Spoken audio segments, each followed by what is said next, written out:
అందరికీ నమస్కారం. ఏవమస్తుకి మళ్ళీ స్వాగతం. నా పేరు లక్ష్మీ సింధూర. ఈరోజు మనము వారాహి అమ్మవారిని నేను ఎలా పూజిస్తానో ఆ పద్ధతి ఏంటో చూద్దాం. చాలా సులభమైన పద్ధతి, పెద్ద పెద్ద ఏర్పాట్లు ఏమీ అవసరం లేదు. ముందుగా ఒక శుభ్రమైన ప్రదేశం ఎంచుకుంటాను, నా పూజ గదిలో చేసుకుంటాను.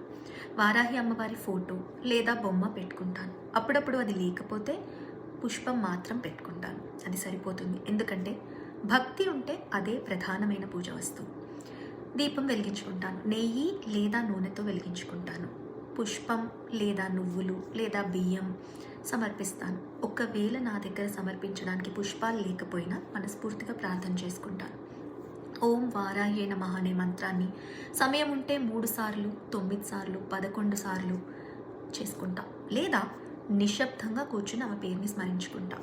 పగలు కానీ రాత్రి కానీ 5 నిమిషాలు పూజ చేసుకుంటాం. ఎందుకంటే వారాహి అమ్మవారు నిశ్శబ్దంలో ఉండేవారికి తోడుగా ఉంటారు. భక్తి, శాంతి మరియు సత్యపు సంకల్పం, అంతే.